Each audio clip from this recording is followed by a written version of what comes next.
Haleluya. Puji Tuhan, kita kembali bersyukur kepada Tuhan. Tuhan telah menolong kita, dan pada pagi hari ini dari tempat ini kembali kami mengundang Bapak Ibu Saudara kita bersama-sama dalam ibadah ini memuji dan memuliakan nama Tuhan. Baik, kita langsung mulai ibadah kita. Kita akan angkat pujian tak usah ku takut, tak usah ku bimbang.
Terima kasih, dan kami serahkan tentang dalam tangan-Mu seluruh sidang jemaat dimanapun berada.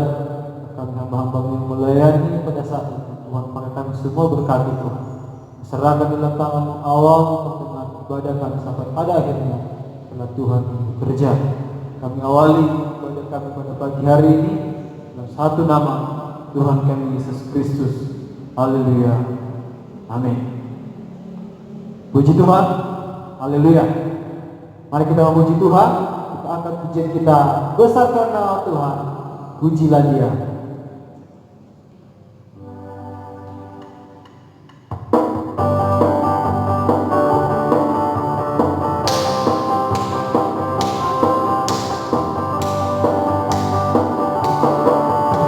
bersama nama Tuhan, pujilah Dia. Kebenarannya besar, tiada terkira. Ampunilah katakanlah, apa besar kasih-Nya. Oh, besarkanlah nama-Nya, besarkan nama Tuhan.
Tuhan, saya kira sampai di sini pujian kita. Biarlah pujian kita benar-benar menjadi pujian, hormat, kemuliaan bagi nama Tuhan. Baik, kita akan kembali mendengarkan firman Tuhan. Saya undang saudara kembali menenangkan hidup kita, menyiapkan seluruh hidup kita, pikiran hati kita untuk mendengarkan firman Tuhan. Kita akan mengangkat pujian sebelum kita mendengarkan firman Tuhan. Oh ya Tuhan, di saat Kau berfirman.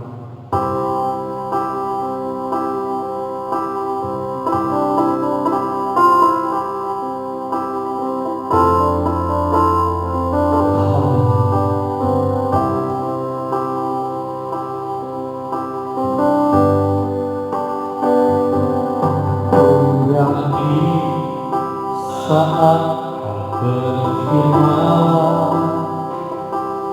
ku menang saat Kau bertindak. Hidupku hanya ditentukan oleh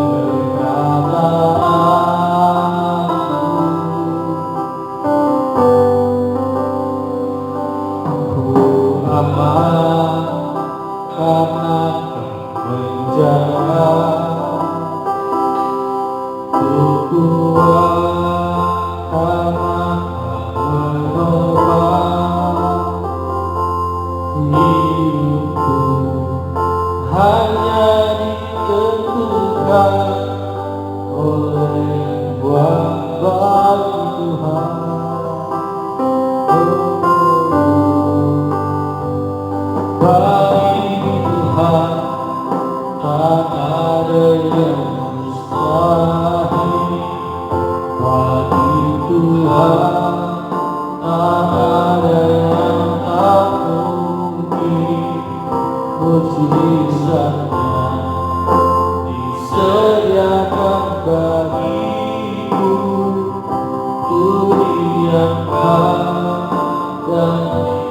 Tuhan segenap Bapa Gembala. Bagi Tuhan mustahil, bagi Tuhan tak ada yang tak mungkin. Mujizatnya disediakan bagiku, ku diangkat dan dipulihkannya, ku diangkat dan dipulihkannya.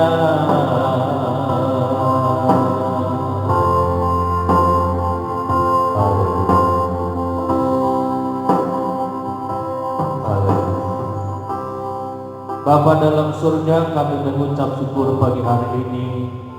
Kemurahan Tuhan kami masih boleh ada sebagaimana ada pada pagi ini. Semua karena anugerah kasih-Mu di dalam kehidupan kami ya Tuhan.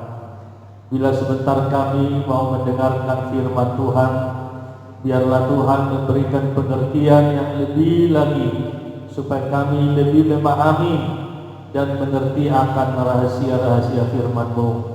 Pakai dan urapi hamba-Mu yang menyampaikan firman-Mu. Terima kasih Tuhan kami Yesus.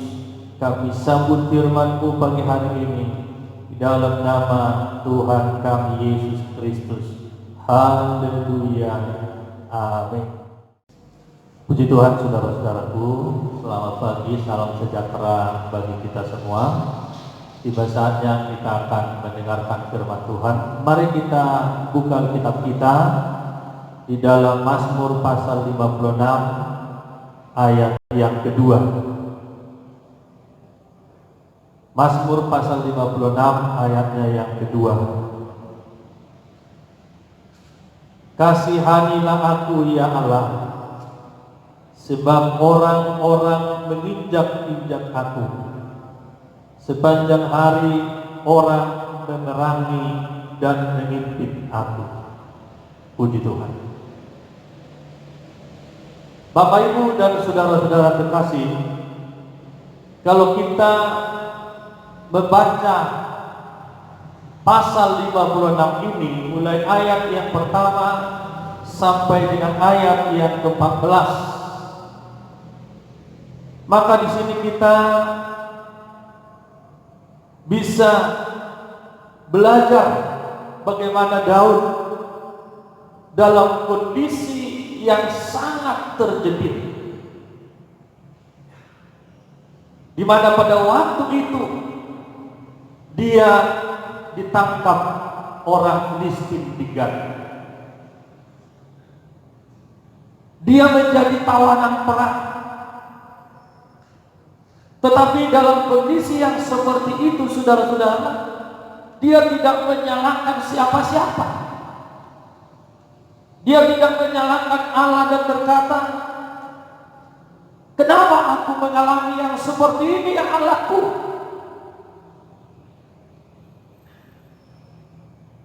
Tetapi dalam kondisi menjadi seorang tawanan yang sewaktu-waktu dia bisa dieksekusi mati, dia di sana justru berdoa. Karena itu kita memperhatikan saudara-saudara, di dalam ayat-ayat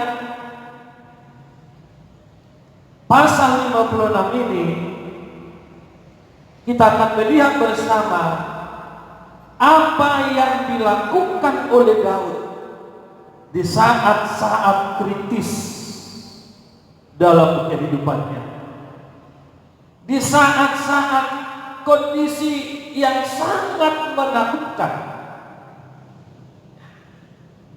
menjadi seorang tawanan perang. Mari kita lihat saudara-saudara bagian yang pertama. Di dalam ayat yang kedua dikatakan, kasihanilah aku ya Allah, sebab orang-orang menginjak-injak aku. Sepanjang hari orang menerangi dan menghimpit aku. Seteru-seteruku menginjak-injak sepanjang hari. Bahkan banyak orang yang menerangi aku dengan sombong. Bapak Ibu saudara-saudara, di dalam kondisi menjadi tawanan perang, kondisi yang begitu menakutkan dalam kehidupan Daud, dia berdoa. Tadi sudah saya bacakan ayat yang kedua, dia berdoa dan datang kepada Allah dan berkata, kasihanilah aku ya Allah, sebab orang menginjak-injak aku. Di dalam situasi yang sangat menakutkan, saudara-saudara, ada di tangan musuh. Dia tidak mengeluh, menyalahkan siapa-siapa. Tapi dalam situasi kondisi yang seperti itu, dia justru berdoa, mohon belas kasihan Tuhan dalam hidupnya.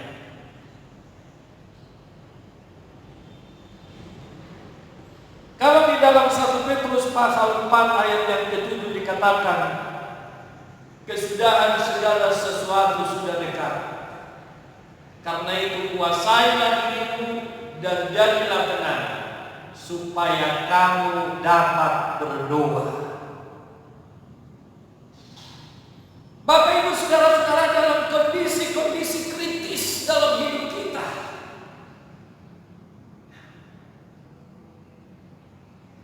situasi yang menakutkan, yang mungkin tidak ada lagi harapan secara manusia, tetapi kita belajar dari Daud bagaimana dia menghadapi situasi kritis di saat musuh menangkapnya. Dia berdoa, mohon belas kasihan Tuhan dalam hidupnya. Ini yang pertama yang dilakukan oleh Daud. Tidak menyalahkan orang lain, tidak mencari kambing hitam dan berkata, ya Tuhan, mengapa aku seperti ini? Mengapa aku menjadi tawanan perang? Aku sudah percaya kepadamu, tapi mengapa aku tangkap? Dalam kondisi yang seperti itu, saudara-saudara, Daud tidak mencari kambing hitam, tidak mencari kesalahan orang lain, tetapi dia justru dalam kondisi yang seperti itu, dia ingat mohon belas kasihan Allah di dalam hidupnya. Dia mengadu kepada Allahnya. Dalam ayat yang ketiga dikatakan, seteru-seteruku menginjak-injak aku sepanjang hari. Bahkan banyak orang yang menyerangi aku dengan sombong. Dia mengadukan persoalan yang sedang dihadapi. Dia berdoa. Haleluya. Ini yang kita lihat di dalam bagian yang pertama, saudara-saudara. Di dalam bagian yang kedua, dalam kondisi menjadi seorang tawanan perang. Di dalam kondisi yang seperti itu tentunya sangat menakutkan bagi seseorang. Tetapi kita lihat bagian yang kedua, Daud tetap percaya kepada Allah dan firman-Nya. Di dalam ayat yang keempat sampai dengan ayat yang kelima, di sini dikatakan, waktu aku takut, aku ini percaya kepadamu, kepada Allah yang firman-Nya kupuji, kepada Allah aku percaya, aku tidak takut. Apakah yang dapat dilakukan manusia terhadap aku? Haleluya. Saudara-saudara, dalam situasi yang sangat terjepit, menjadi seorang tawanan perang, yang bisa saya katakan hidupnya ada di tangan musuh yang sewaktu-waktu dia bisa dieksekusi. Kalau boleh saya katakan, sama dengan orang yang sudah sakit parah, yang sudah koma, tinggal menunggu tik habis. Tetapi dalam situasi yang sulit seperti ini, saudara-saudara, Daud selain dia datang berdoa mohon belas kasihan Allah, bagian yang kedua, saudara-saudara, di dalam kondisi yang seperti itu, dia masih tetap percaya kepada kedaulatan Allah. Karena itu di dalam ayat yang sudah saya bacakan tadi dikatakan, waktu aku takut, aku percaya kepadamu. Biasanya kalau orang sudah takut, saudara-saudara, dia sudah bimbang, dia sudah tidak percaya akan pertolongan Allah dalam hidupnya. Tetapi kita belajar dari firman Tuhan ini yang menjadi pengalaman oleh Raja Daud, saudara-saudara. Pada waktu dia sebagai manusia biasa, dia merasa ada takut dalam hidupnya. Tetapi dalam ketakutan itu, imannya masih tetap teguh.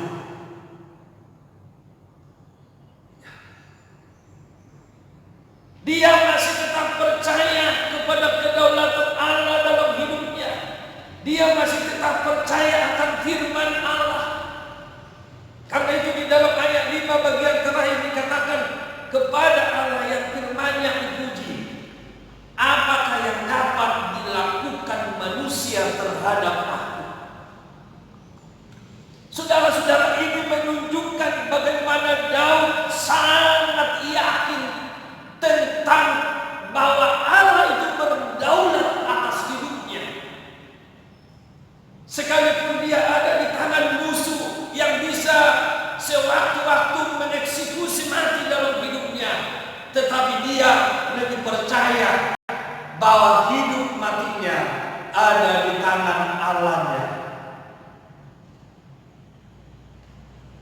Artinya saudara-saudara, kalau Allah tidak mengizinkan, maka manusia tidak berkuasa untuk membunuh hidupnya. Satu keyakinan di tengah-tengah situasi yang sangat sulit, keyakinan akan kedaulatan Allah. Saudara-saudaraku, hari-hari ini semua bangsa,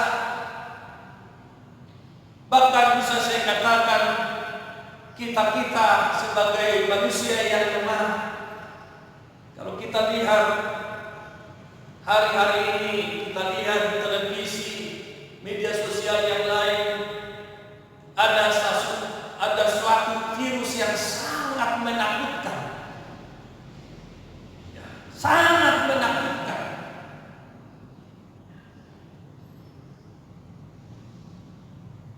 Dan kita berusaha menghindari apa yang sudah dilakukan oleh pemerintah kita. Kita hargai itu semua. Tetapi sebagai orang yang percaya kepada kedaulatan Allah, kita harus lebih percaya bahwa hidup mati kita ini ada di tangan Allah, bukan di tangan virus corona. Karena itu sebagai manusia kita memang harus menghindar, harus taat kepada peraturan yang sudah disampaikan oleh pemerintah kita. Tetapi di atas semuanya itu kita harus lebih percaya kepada kedaulatan Allah atas hidup dan mati kita. Saudara, dalam kondisi menjadi seorang tawanan perang, bisa saya katakan kondisi yang sangat menakutkan, di mana pada waktu zaman dulu, saudara-saudara, tawanan perang tidak bisa berbuat apa-apa. Dan biasanya kalau di zaman dulu tawanan perang itu langsung dieksekusi, dipancung atau digantung. Tidak lama-lama dibiarkan hidup. Nah sekarang Daud menjadi tawanan perang. Tetapi dalam kondisi yang seperti ini, dia masih tetap percaya bahwa kalau Allah tidak mengizinkan, maka musuh tidak akan mengeksekusi. Luar biasa. Jadi dia sangat percaya kepada kedaulatan Allah atas hidupnya yang menentukan mati atau hidup, bukan manusia atau musuhnya yang sedang menangkap dia. Haleluya, haleluya. Ini yang kita lihat bagian ini. Dia tetap percaya kepada Allah dan firman-Nya, sekalipun dalam kondisi yang kritis dalam hidupnya. Saudara-saudara, pada waktu kita mengalami cobaan hidup, kita seringkali menjadi bimbang. Apalagi kalau kita melihat persoalan yang kita hadapi, wah, betul begitu menakutkan, begitu besar. Tetapi kita harus belajar, saudara-saudara, sekalipun persoalan kita ini betul berat, besar, tapi kita harus belajar dari firman Tuhan. Allah kita lebih besar kuasanya daripada segala persoalan-persoalan yang kita hadapi. Ada satu pujian yang sering kita nyanyikan begini, lagunya begini. Saat ku tak melihat jalanmu, saat ku tak mengerti rencanamu, namun tetap ku pegang janjimu, pengharapanku hanya padamu, hatiku percaya,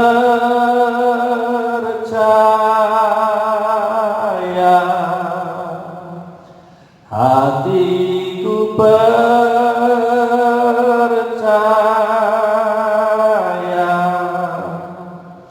hatiku percaya, selalu ku percaya.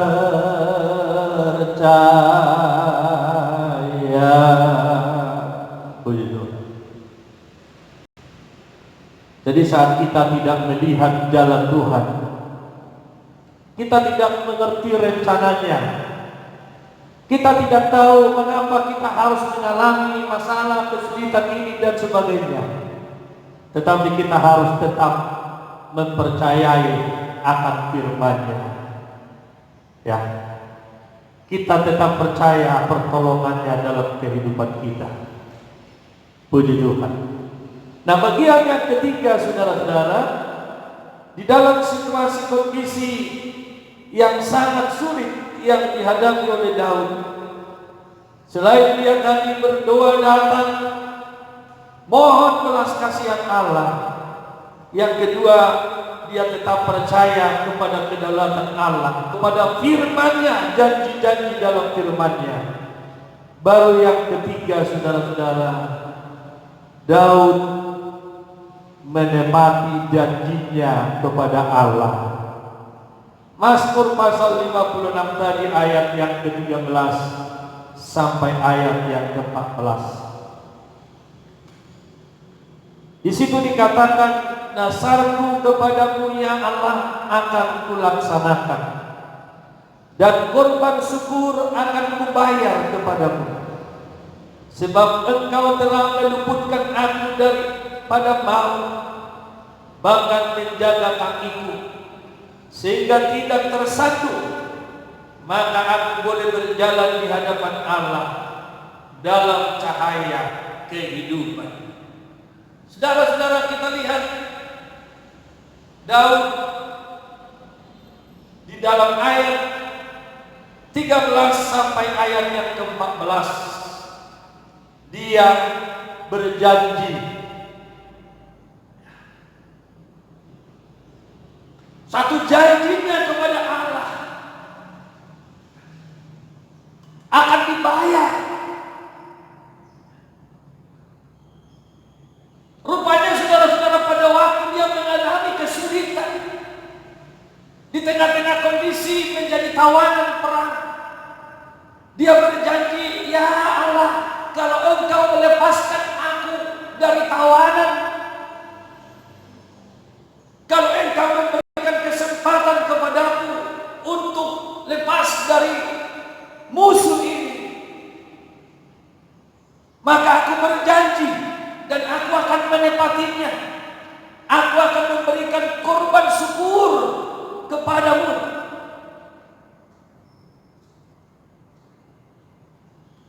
Dan itu dia lakukan, saudara-saudara.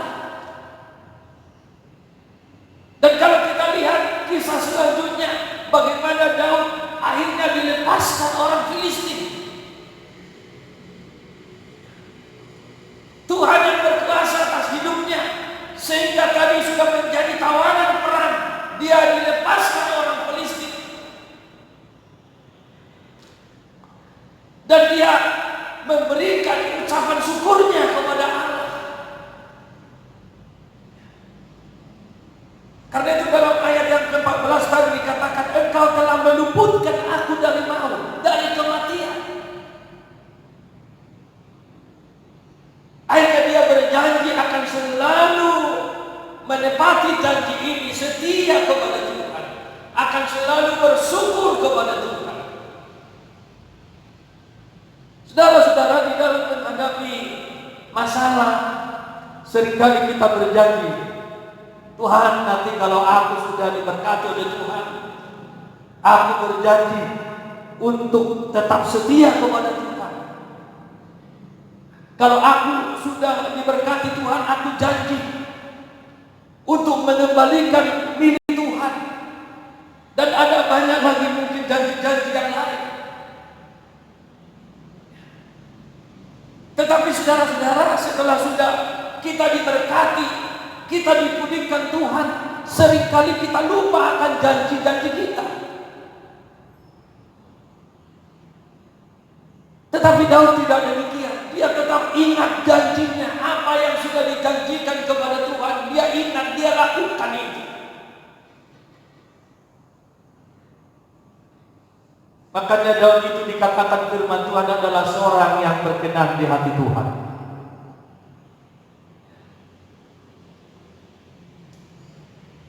Seringkali saudara-saudara, di masa sulit, sadar atau tidak sadar, seringkali kita mengungkapkan kata janji kepada Tuhan. Ada orang dalam keadaan sakit kritis, dia berjanji, "Tuhan, kalau Engkau sembuhkan saya akan setia kepada Tuhan." Bahkan ada yang berjanji, "Saya akan menjadi hamba Tuhan, masuk sekolah Alkitab."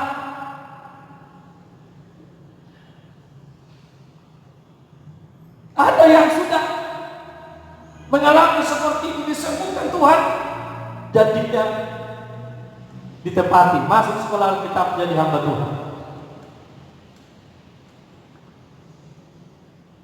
Nah, saudara-saudara, bagi kita semua,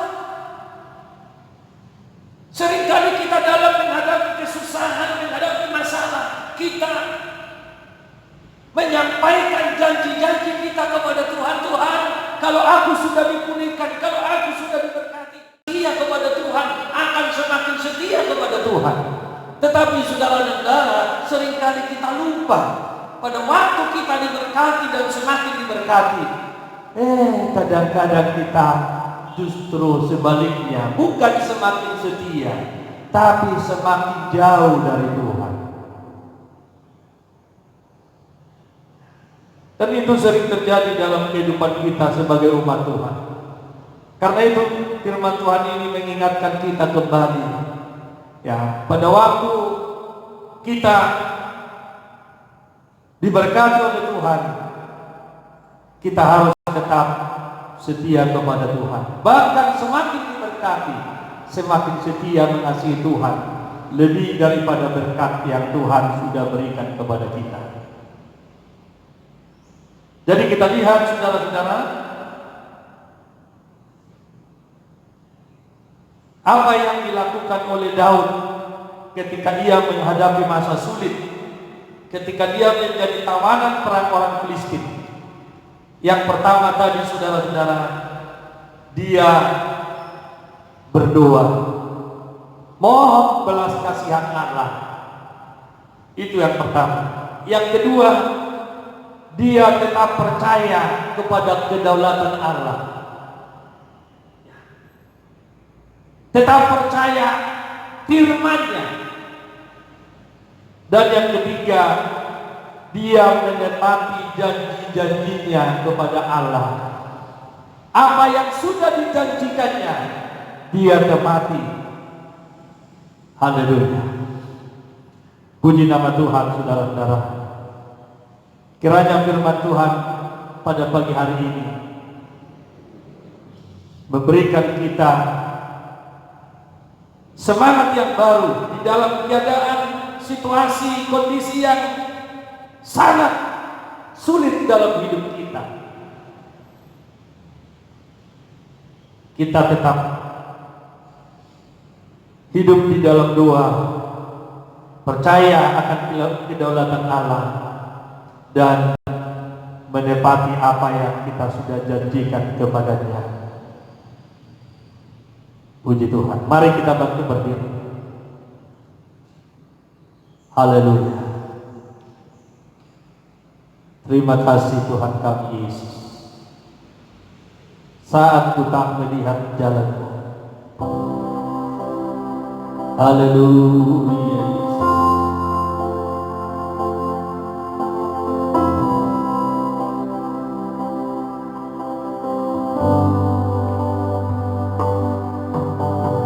Saat ku tak melihat jalanmu, saat ku tak mengerti rencanamu, namun tetap ku pegang janjimu, pengharapanku hanya padamu. Hatiku percaya,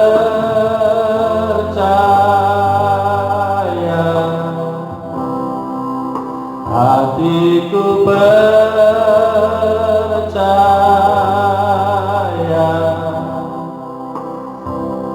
hatiku percaya,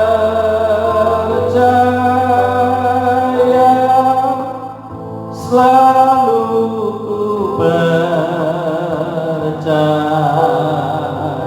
Hatiku percaya, hatiku percaya,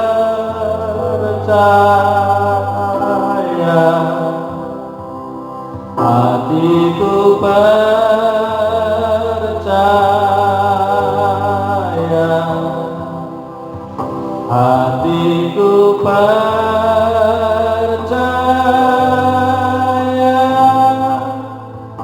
selalu ku percaya.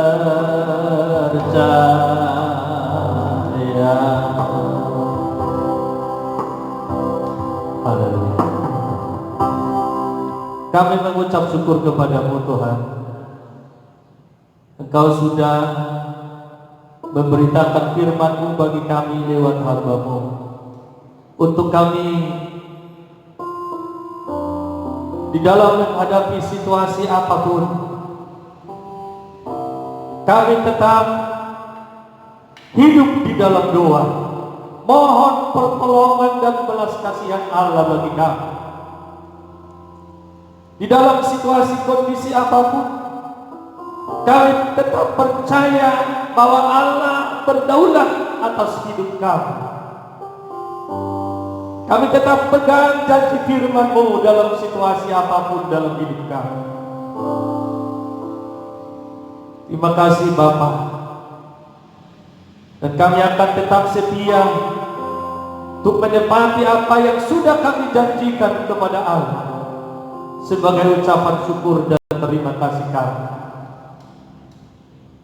Terima kasih buat firman-Mu ya Tuhan. Tanamkan firman ini dalam hati kami untuk kami hidup di dalam kebenaran. Makasih Bapa Surgawi. Berkatilah semua sidang jemaat Tuhan dimanapun mereka menyaksikan tayangan ini. Biarlah berkat Tuhan itu turun atas mereka. Hamba-Mu tidak tahu apa yang sedang mereka hadapi pada hari-hari ini, tetapi biarlah firman-Mu menjadi jawaban bagi mereka. Mereka tetap hidup dalam doa. Mereka tetap percaya bahwa Allah berdaulat atas hidup mereka. Terima kasih Bapa. Berkatilah setiap keluarga lepas keluarga. Berkati segala usaha pekerjaan mereka. Kalau ada yang sakit Tuhan, hamba-Mu berdoa dari tempat ini. Tuhan Engkau jamah, Engkau memulihkannya. Kalau ada yang susah, Tuhan menghiburnya. Kalau ada yang lemah, Tuhan yang memberi kekuatan bagi yang lemah. Kalau ada yang berkekurangan, Tuhan yang mencukupkan semua kebutuhan-kebutuhan mereka. Apapun yang menjadi pergumulan-pergumulan sidang jemaat-Mu Tuhan, Engkaulah yang menjadi jawaban di dalam kehidupan mereka. Terima kasih Tuhan kami Yesus. Kami juga berdoa buat bangsa dan negara kami. Tuhan kiranya memberkati bangsa kami. Berikan kekuatan, berikan perlindungan, berikan hikmat bijaksana kepada Bapak Presiden kami, Wakil Presiden, sampai kepada menteri-menteri yang ada, bahkan aparat-aparat keamanan kami, mulai dari pusat daerah, bahkan sampai ke desa-desa di seluruh pelosok tanah air Indonesia. Tuhanlah yang selalu memberi kekuatan bagi mereka. Tuhanlah yang selalu memberkati mereka. Terima kasih Bapa. Kami menyerahkan semua ke dalam tangan Tuhan. Pergumulan-pergumulan kami pribadi lepas pribadi, Tuhanlah yang menjadi jawaban dalam kehidupan kami. Terima kasih Bapa, terpujilah nama-Mu. Inilah doa ucapan kami buat bangsa negara kami. Khususnya kami berdoa Tuhan. Tuhan tolong bangsa kami mengatasi virus COVID-19. Tuhan tolong bangsa kami ini. Kalau Tuhan mengizinkan itu semua terjadi, Tuhan membuka jalan keluar bagi bangsa negara kami, supaya bangsa kami berhasil mengatasinya ya Tuhan. Terima kasih Tuhan kami Yesus. Terpujilah nama-Mu. Terpujilah nama-Mu ya Tuhan. Terima kasih Tuhan. Segala puji syukur hormat kemuliaan kami kembalikan kepada Tuhan. Kami yakin dan percaya Tuhan sudah mendengar dan menjawab segala doa seruan kami. Di dalam nama berkat Tuhan kami Yesus Kristus, kami sudah berdoa dan mengucap syukur. Haleluya, haleluya, amin. Selamat pagi saudara-saudaraku. Tuhan memberkati kita semuanya. Haleluya.